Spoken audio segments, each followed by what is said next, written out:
Мұстафа Өзтүрік Түркиядан Қазақстан Республикасының таеквондо федерациясының негізін қалаушы, таеквондодан спорт шебері. Тек қана Қазақстан бойынша емес, әлем бойынша мұсылмандар арасынан шыққан алғашқы 6-шы дан қара белбеу иегері мұсылмандар ішіндегі ең жоғарғы деңгейдегі. Бақыт Сәрсекбаев білеміз, олимпиада чемпионы Өзбекстаннан. Шавкат Рахманов тоже білеміз, Өзбекстаннан UFC бойынша. Айшолпан Нұрғайып Моңғолиядан бүркітші, атақты 13 жасында өзінің киносы шыққан, әлемге әйгілі болып кітап шыққан.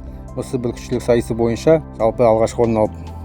Қанат Ислам кәсіпқой боксшы, Қытайдан тоже қандасымыз. Әбиба Абу Жақын Өзбекстаннан чемпионымыз.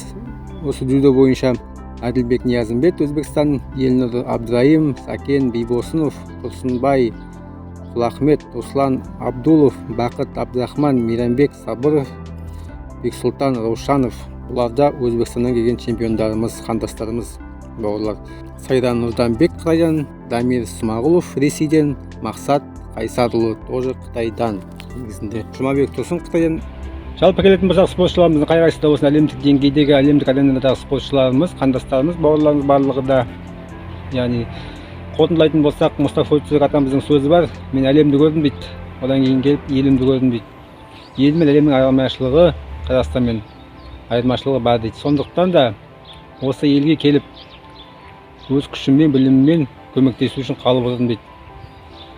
Сондықтан енді қандастарымызға қашанда сәттілік, ақ жол болсын. Сол үшін лайк басып қойыңыздар. Рахмет, бұйырса жалғасы болады. Давайте.